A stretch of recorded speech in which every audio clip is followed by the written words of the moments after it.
नमस्कार। आज हम डिस्कस करेंगे गिरिराज पत्रिका, जो कि हिमाचल प्रदेश की साप्ताहिक पत्रिका है। तो अगस्त महीने की गिरिराज पत्रिका हम डिस्कस करेंगे। अगस्त महीने का गिरिराज पत्रिका का ये हमारा सेकंड पार्ट है। अगस्त महीने का फर्स्ट पार्ट ऑलरेडी डिस्कस हो चुका है। इससे पहले जुलाई महीने के सारे पार्ट डिस्कस हो चुके हैं। जुलाई महीने की और ओवरऑल मंथ की PDF जो था वो मैंने आपको टेलीग्राम पर प्रोवाइड करवा दी थी। तो चलिए अभी हम अगस्त का सेकेंड पार्ट जो है वो स्टार्ट करते हैं। सबसे पहला क्वेश्चन मोस्ट इंपॉर्टेंट क्वेश्चन है। बोलते हैं which of the following railway station included in Amrit Bharat station Yojana. ये हिमाचल के कॉन्टेक्स्ट में बात की जा रही है। जब आप गिरिराज पत्रिका पढ़ रहे हैं तो बोलते हैं कि निम्नलिखित में से कौन सा रेलवे स्टेशन अमृत भारत स्टेशन योजना में शामिल है।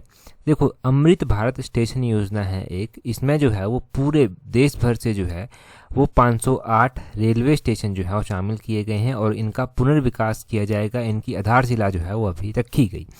तो प्रधानमंत्री नरेंद्र मोदी ने जो था वो इनकी आधारशिला रखी। अब बात करते हैं कि हिमाचल का कौन सा रेलवे स्टेशन जो है वो इसमें इंक्लूड है। तो हिमाचल का इसमें रेलवे स्टेशन इंक्लूड है Amb Andaura railway station. Option B जो है वो सही आंसर होगा। अंब अंदौरा रेलवे स्टेशन जो है इसमें इस योजना में जो है वो शामिल किया गया है, जहां पर देश भर के 508 रेलवे स्टेशन है। हिमाचल का भी जो है वो एक रेलवे स्टेशन यहां पर शामिल जो है वो किया गया है। और इस स्टेशन का जो नवीनीकरण किया जाएगा उसके लिए 20.74 करोड़ रुपया जो है वो खर्च किया जाएगा। इससे पहले आपको पता होगा कि प्रधानमंत्री नरेंद्र मोदी जो हैं वो वंदे भारत ट्रेन की सौगात भी जो है दे चुके हैं। यहीं पर ऊना ज़िले में ये है, तो ऊना से ही जो था ये वंदे भारत ट्रेन जो था वो हिमाचल की स्टार्ट की गई थी। अब देखो, ये जो प्रोग्राम रखा गया था इसमें कौन कौन शामिल था। इसमें जो था वो हिमाचल प्रदेश के राज्यपाल शिव प्रताप शुक्ल हैं वो भी शामिल थे। इसमें केंद्रीय सूचना एवं प्रसारण मंत्री जो अनुराग ठाकुर थे वो भी शामिल थे। और जो हिमाचल प्रदेश के मुख्यमंत्री हैं वो भी जो है वो वर्चुअल माध्यम से जो था वो शामिल हुए थे।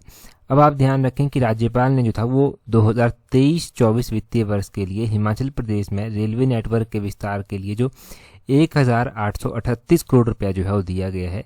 कितना? 1838 करोड़ रुपया दिया गया है हिमाचल प्रदेश में रेलवे का जो विस्तार होगा उसके लिए। अब इसके लिए राज्यपाल ने जो था वो धन्यवाद किया। इसके अलावा जो है वो भानुपल्ली बिलासपुर बैरी रेलवे लाइन के लिए लगभग 1000 करोड़ रुपया खर्च किया जाएगा। चंडीगढ़ बद्दी रेलवे लाइन के लिए 450 करोड़ रुपया खर्च किया जाएगा। नंगल तलवाड़ा रेलवे लाइन के लिए 452 करोड़ रुपया जो है शामिल किया जाएगा। ये इसी में से जो है वो डिवाइड आगे किया गया है। तो ये सारी बातें आपने ध्यान रखनी है। परंतु ये जो अमृत भारत स्टेशन योजना है ना, ये बहुत इंपॉर्टेंट है। कितने रेलवे स्टेशन है? 508 हैं। बाकी तो आपने छोटे छोटे फैक्ट जो था वो यहाँ से जान लिए। होपफुली सारे के साथ डाउट आपके क्लियर हो गए होंगे। अब एग्जाम में क्वेश्चन पूछा जाए तो कन्फ्यूजन नहीं होना चाहिए। अगला क्वेश्चन देखते हैं हमारे पास क्या दिया गया है। बोलते हैं in financial year 2022-23 how many sites have been identified for construction of Amrit Sarovar. ये जो अमृत सरोवर का कॉन्सेप्ट है ना, ये गिरिराज पत्रिका में आया था। अमृत सरोवर क्यों चलाई गई है योजना, ये भी समझेंगे। पहले जानिए कि अमृत सरोवर के निर्माण के लिए जो हमारा वित्त वर्ष है 2022-23, इसमें कितने स्थलों की पहचान की गई है। तो इसमें 154, ऑप्शन बी सही आंसर है। अब देखो, इस योजना का उद्देश्य क्या है, क्यों ये योजना जो है वो चलाई गई है। ये जो मिशन अमृत सरोवर योजना जो है वो चलाई गई है, इसमें जो है ये इनॉग्रेट कब की गई थी, कब चलाई गई थी। ये पंचायती राज डे जब होता है 24 अप्रैल को, तो 24 अप्रैल 2022 को जो था वो इसको इनॉग्रेट किया गया था। इसका गोल क्या है, जो हमारे वाटर के रिसोर्सेज हैं उनको कंजर्व करना। हमारे वाटर के प्राकृतिक जो स्रोत हैं आपको पता है वो क्या हो रहे हैं, लुप्त हो रहे हैं। तो उनको जो है वो कंजर्व करना जो है इसका उद्देश्य रखा गया है। इन स्रोतों को रिचार्ज किया जा सके। रिचार्ज कैसे करेंगे इनको? एक जगह पानी को इकट्ठा करती है, भूमि में पानी रचता रहेगा। उस हिसाब से जो है वो जो नियर बाय जो वाटर के रिसोर्सेज होंगे वो जो है वो खुद ब खुद जो है वो रिचार्ज हो जाएंगे। उन जो वाटर के रिसोर्सेज हैं, जब पानी को इकट्ठा किया जाएगा तो पशु पक्षी जो होंगे उनकी भी जो है वो पानी की ज़रूरत यहाँ से पूरी हो जाएगी। ये है अमृत सरोवर योजना।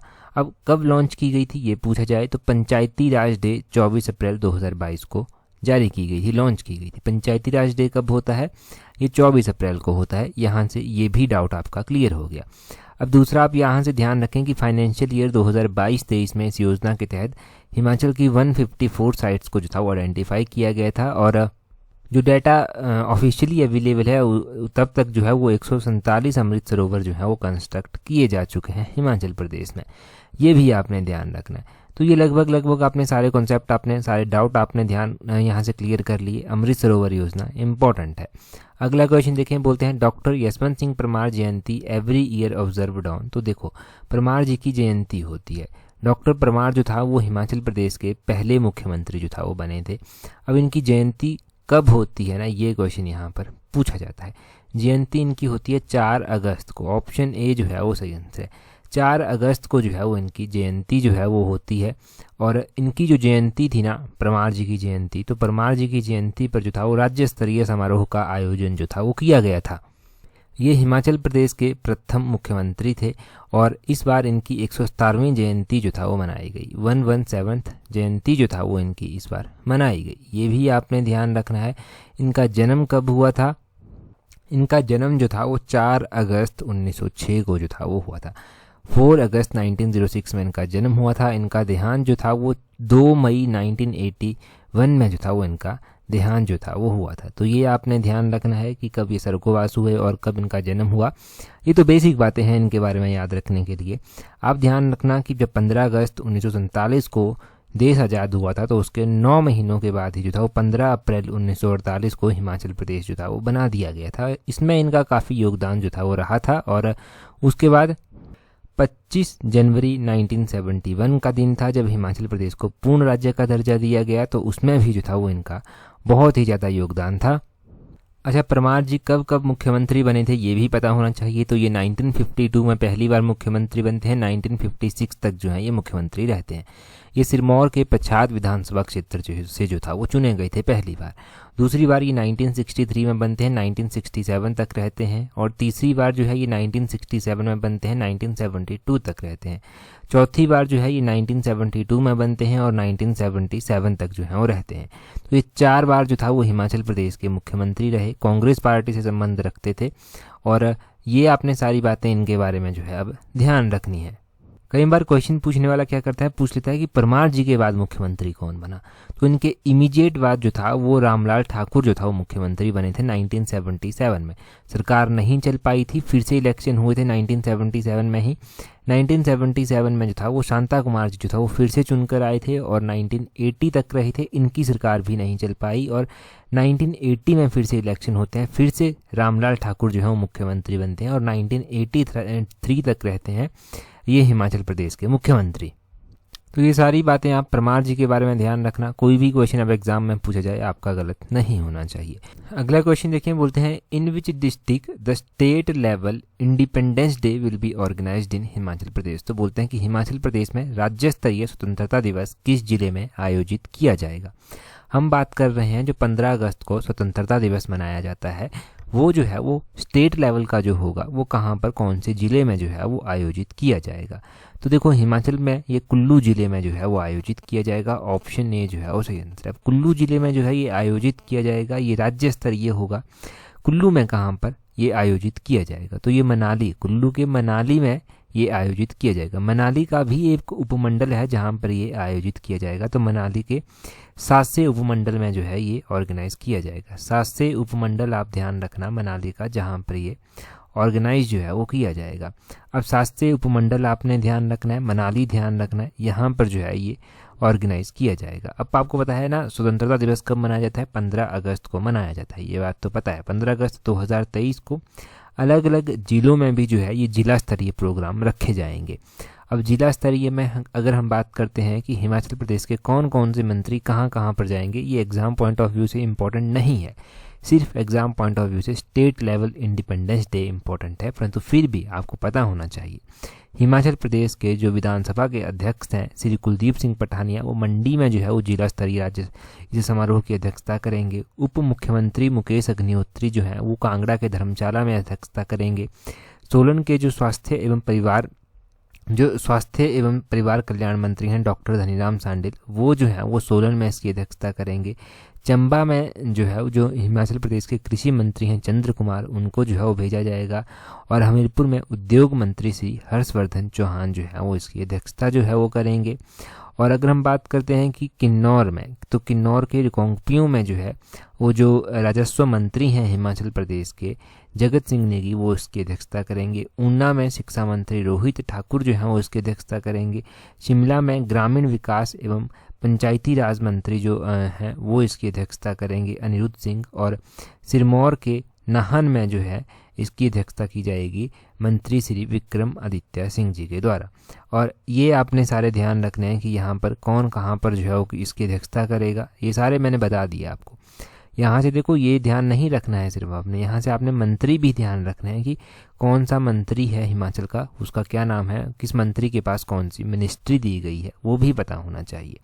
तो ये सारा आपने डिटेल से जान लिया। अगला क्वेश्चन देखते हैं हमारे पास क्या है। बोलते हैं how many farmers of the state have been benefited by the Him Unnati scheme. तो बोलते हैं कि हिम उन्नति योजना से हिमाचल प्रदेश के कितने किसानों को लाभान्वित किया गया है, या फिर कितने किसान जो हैं वो लाभान्वित हुए हैं। देखो हिम उन्नति योजना हिमाचल में चलाई गई थी, डिटेल से हम इसके बारे में जान चुके हैं, आज फिर से जानेंगे। यहाँ से जो है वो 28,873 28,873 फार्मर्स को जो है वो लाभान्वित किया जाएगा। ऑप्शन ए जो है वो सही आंसर है। चलो ठीक है कि ये इतने फार्मर जो है वो लाभान्वित होंगे। ये हिम उन्नति योजना क्या है? देखो हिम उन्नति योजना जो है वो चलाई गई है ताकि एग्रीकल्चर सेक्टर का जो है वो ओवरऑल डेवलपमेंट किया जा सके। इसके तहत होंगे क्लस्टर ऑफ मिल्क होंगे, पल्सीज हो गया, vegetable, fruits, flower, cash crops हो गया, ये जो है वो बनाए जाएंगे और इनको अच्छी कीमत मिल सके ना, ये भी इंश्योर करने की कोशिश की जाएगी। और जो भी एरिया होगा उसके हिसाब से जो है वो क्लस्टर फिर बनाए जाएंगे। गवर्नमेंट विल प्रोवाइड बोलते हैं, देखो इसके अलावा आपने ध्यान रखना है कि गवर्नमेंट जो है वो 2% इंटरेस्ट रेट पर जो है वो लोन भी प्रोवाइड करवा रही है। अगर कोई स्टार्टअप जो है वो करता है agriculture, animal husbandry, horticulture, fisheries के सेक्टर में, तो उसको 2% इंटरेस्ट पर जो है वो क्या होगा, लोन दिया जाएगा। इसके अलावा 80% सब्सिडी जो है वो दी जाएगी फार्मर्स को, ताकि वो कंस्ट्रक्ट कर सकें, क्या कर सकें, कंस्ट्रक्ट फिशरीज़ के जो पॉन्ड्स होते हैं ना, पॉन्ड्स जहाँ पर मछलियाँ पाली जाती हैं प्राइवेट सेक्टर में, ये अपने लेवल पर जो है वो इनको कंस्ट्रक्ट कर सकें, तो उनको 80% सब्सिडी जो है वो दी जाएगी। ये बातें आपने यहाँ से ध्यान रखनी है, एक तो 2% इंटरेस्ट रेट की और 80% सब्सिडी की। बाकी तो हिम उन्नति योजना के बारे में आपको पता चल गया कि एग्रीकल्चर की ओवरऑल डेवलपमेंट के लिए जो है ये है, इसमें क्या क्या किया जाएगा वो सारे आपने जान लिए। अगला क्वेश्चन देखिए हमारे पास क्या है। बोलते हैं recently who among the following won the bronze medal in 50 meter shooting event in world university games in China. तो बोलते हैं कि ये जो वर्ल्ड यूनिवर्सिटी गेम्स हुई चाइना में, इनमें जो है वो हिमाचल प्रदेश से बात की जा रही है कि किसने जो है वो 50 मीटर शूटिंग स्पर्धा में कांस्य पदक जो है वो जीता है। अब इनमें से जो है वो हिमाचल प्रदेश के खिलाड़ी हैं, इनको जो है वो मुख्यमंत्री के द्वारा जो है वो कॉन्ग्रेचुलेट किया गया। अब तब ये न्यूज़ में आया, तब ये गिरिराज पत्रिका में जो है वो आया। तो इनका नाम क्या है? इनका नाम है सूर्य प्रताप सिंह भंस्तु। ऑप्शन सी जो है वो सही आंसर है। तो इनका नाम आपने ध्यान रखना है, सूर्य प्रताप सिंह भंस्तु। और इनके बारे में जान लीजिए थोड़ा सा कि इन्होंने जो है वो वर्ल्ड यूनिवर्सिटी गेम्स में जो है वो कौन सा मेडल जीता है, ब्रॉन्ज मेडल जीत कर जो है ये आए हैं। और साथ में ध्यान रखें यहीं पर आप कि ये कहाँ से बिलोंग करते हैं, तो ये रोहड़ू तहसील ऑफ डिस्ट्रिक्ट शिमला से जो है ये बिलोंग करते हैं।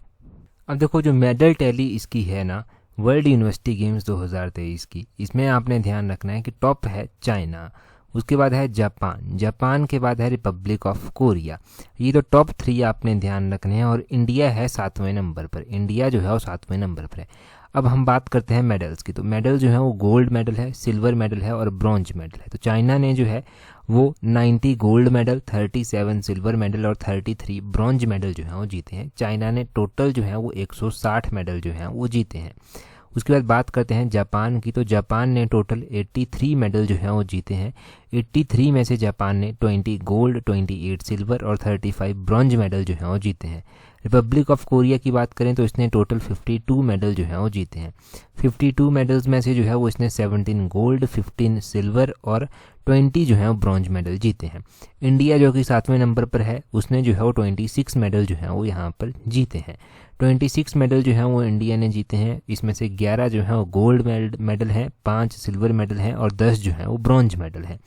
और इनके जो हिमाचल के प्लेयर हैं इन्होंने भी जो है वो ब्रॉन्ज मेडल जीता है। तो ये मेडल टैली आपने सारी ध्यान रखनी है, ये नहीं भूलनी चाहिए। अगला क्वेश्चन देखें क्या बोलते हैं which of the following is correct, statement is correct. तो इनमें से कौन सी स्टेटमेंट जो है वो सही दी गई है वो आपको बताना है।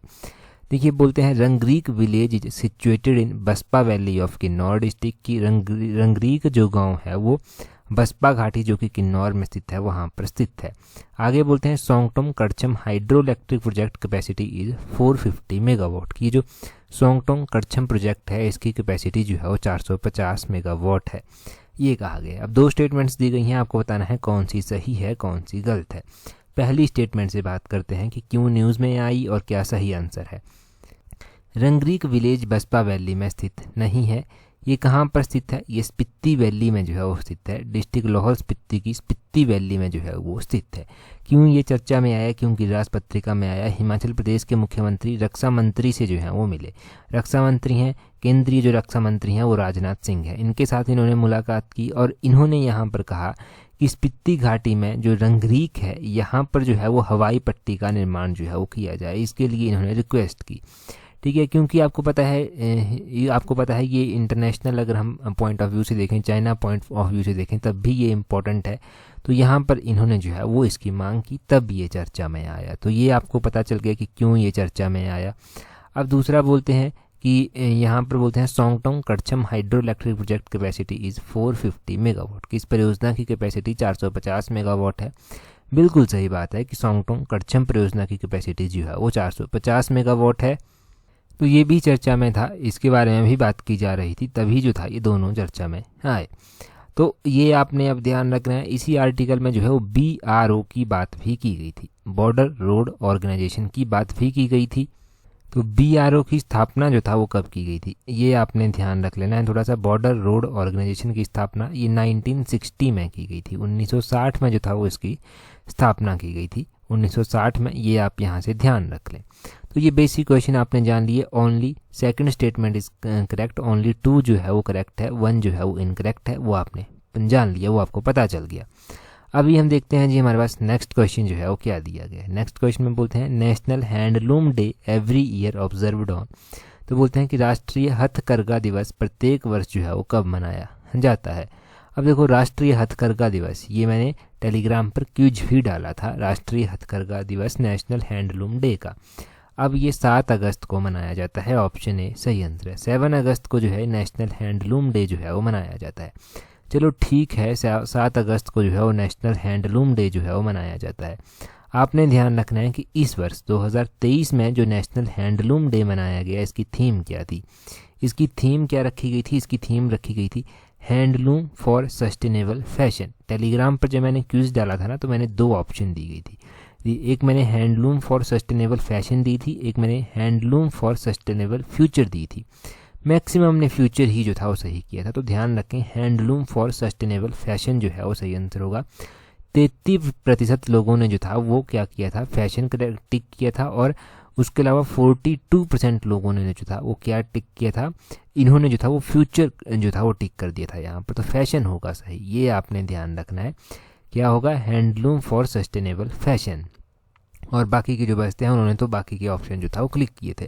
तो यहाँ से ना प्रैक्टिस हो जाती है, यहाँ से आपकी जो पेपर में टिक करने की क्षमता है ना वो डेवलप होती है जब टेलीग्राम पर आप क्विज प्रैक्टिस करते हैं। अब देखो मैंने एक और इम्पॉर्टेंट डे वहाँ पर डाला था, वो था international day of world's indigenous people. तो ये अंतर्राष्ट्रीय मूल निवासी दिवस जो है वो प्रत्येक वर्ष कब मनाया जाता है, ये 9 अगस्त को जो है वो मनाया जाता है। ये भी मैक्सिमम ने जो था वो गलत ही टिक किया था। 37% लोगों ने सही टिक किया था ये क्वेश्चन और 46 ने गलत टिक किया था। और आप ध्यान रखें इसकी थीम भी ऐसे ही हुई थी, 27% लोगों ने सही टिक की थी और बाकियों ने जो था वो गलत ही टिक की थी। ये जो इंटरनेशनल डे है एक वर्ल्ड्स इंडिजीनियस पीपल, इसकी 2023 में थीम थी indigenous youth as agent of change for self determination. ये इसकी थीम थी। टेलीग्राम पर जाकर देखना, आपको थीम भी जो है वो सही मिल जाएगी। प्रैक्टिस यहाँ से तो होती है, ये जो प्रैक्टिस होती है ना यहीं जो डेवलप होगी और ऐसे ही आपके क्वेश्चन फिर एग्जाम में सही भी हो जाएंगे। तो ये 2 क्वेश्चन आपने यहाँ से जान लिए। अब 1 लाइन क्वेश्चंस की बारी है। 1 लाइन क्वेश्चंस देख लेते हैं। हिमाचल प्रदेश में ट्यूलिप गार्डन कहाँ पर स्थित है? ये पालमपुर में स्थित है। डिटेल में हम बहुत बार इसके बारे में पढ़ चुके हैं। पालमपुर में ये स्थित है। पालमपुर में जो है वो चौधरी श्रवण कुमार कृषि विश्वविद्यालय भी जो है वो स्थित है। इसकी स्थापना कब की गई थी चौधरी श्रवण कुमार कृषि विश्वविद्यालय की? ये आप बताएंगे कमेंट करके, आपके लिए थोड़ा सा काम है। अब बोलते हैं निकट दृष्टि का जो दोष होता है उसके निवारण के लिए कौन सा लेंस जो है वो यूज़ किया जाता है? तो देखिए निकट दृष्टि यानी कि नियर साइटेडनेस के लिए जो है वो कौन सा लेंस जो है वो इस्तेमाल किया जाता है? इसके लिए अवतल लेंस जो है वो यूज़ किया जाता है। अवतल लेंस जो है वो यूज़ किया जाता है, परंतु जिन्होंने इंग्लिश में पढ़ा है कनकेव और कन्वेक्स लेंस, उनको जो है वो ज़रूर कन्फ्यूज़न यहाँ पर हुआ होगा। तो आप ध्यान रखें कि नियर साइटेडनेस को जो है वो मायोपिया भी जो है वो कहते हैं, और मायोपिया को करेक्ट करने के लिए जो है कनकेव लेंस जो है वो इस्तेमाल होता है। तो ये आपने अब ध्यान रखना है कि मायोपिया के लिए कौन सा लेंस इस्तेमाल होता है। आगे बोलते हैं प्रमाणित बीजों के थैले पर किस रंग का टैग लगाया गया होता है? तो प्रमाणित जो बीज होते हैं वहाँ पर जो टैग होता है वो नीले रंग का टैग जो है वो लगाया जाता है। नीला रंग आपने अब ध्यान रखना है, नीला रंग गलत नहीं होना चाहिए। सुभाष चंद्र बोस के द्वारा, नेक्स्ट क्वेश्चन में बोलते हैं, सुभाष चंद्र बोस के द्वारा आज़ाद हिंद फौज के हिस्से के रूप में गठित महिला रेजिमेंट का नाम क्या रखा गया था? उनके द्वारा जो महिला रेजिमेंट बनाई गई थी रानी झांसी जो है वो इसका नाम रखा गया था। ये तो बहुत ही आसान है, रानी झांसी जो है वो इसका नाम रखा गया था। आगे बोलते हैं भारतीय जैविक डेटा केंद्र किस राज्य में जो है वो स्थित है? देखिए भारतीय जैविक डेटा जो है वो कहाँ पर स्थित है? ये जो है वो हरियाणा में जो है वो स्थित है। भारतीय जैविक डेटा केंद्र ये हरियाणा में स्थित है। इंडियन बायोलॉजिकल डाटा सेंटर जो है वो उसको कहेंगे। ये जो इंडियन बायोलॉजिकल डाटा सेंटर है ये कहाँ पर स्थित है? ये हरियाणा में जो है वो स्थित है। इसकी जो डाटा स्टोरेज क्षमता है वो लगभग 4 पेटाबाइट है। 4 पेटाबाइट जो है वो इसकी क्षमता है लगभग, और ये जो है ये हरियाणा में स्थित है। ये तो आपको पता ही चल गया। अगला क्वेश्चन बोलते हैं चंद्रप्रभा वन्य जीव अभ्यारण्य उत्तर प्रदेश के किस जनपद में जो है वो स्थित है? तो ये जो चंद्रप्रभा वन्य जीव अभ्यारण्य है ये उत्तर प्रदेश में स्थित है। पहली बात आपने ये ध्यान रखनी है। दूसरा आपने ये ध्यान रखना है कि कहाँ पर ये एग्जैक्टली स्थित है। तो ये जो है वो चंदौली में जो है वो स्थित है। तो चंदौली भी जो है वो साथ में आपने ध्यान रखना है कि कहाँ पर ये एग्जैक्टली स्थित है। तो 1 लाइन क्वेश्चन आपने इंपॉर्टेंट 1 जान लिए। आगे क्वेश्चन देखें, बोलते हैं recently who has been appointed as जज of Himachal Pradesh high court. बोलते हैं हाल ही में हिमाचल प्रदेश हाई कोर्ट के जो है वो जज किसको नियुक्त किया गया है? तो देखो हिमाचल प्रदेश हाई कोर्ट के जज किसको अपॉइंट किया गया है, ये हमने लास्ट एडिशन गिरिराज की जो थी अगस्त का पहला पार्ट था उसमें जाना था। अभी आप कमेंट करके जो है वो बताएंगे, डिटेल से बता सकते हैं आप कि हिमाचल प्रदेश हाई कोर्ट का स्थापना कब हुई थी, चीफ जस्टिस जो है वो इसके कौन है, और जज जो बनाए गए उनको शपथ किसके द्वारा दिलवाई गई, ये आप बता सकते हैं। टेलीग्राम पर ज्वाइन कर लेना। टेलीग्राम पर ज्वाइन करने के लिए अपने टेलीग्राम से @tallexam31 सर्च करना, टेलीग्राम चैनल आपको मिल जाएगा। टेलीग्राम पर अगर आप ज्वाइन कर लेंगे तो आपको इंपॉर्टेंट PDFs मिल जाएंगी। जुलाई महीने की तो मंथली मैंने पूरी कंपाइल करके डाल दी थी। अगस्त की भी हम ऐसे ही करेंगे, एक साथ इकट्ठी ही डालेंगे ताकि लास्ट में आप एक साथ रिवाइज कर सकें। तो आज की इस वीडियो में इतना ही है। That's all for today. Thank you very much for watching and listening it very patiently.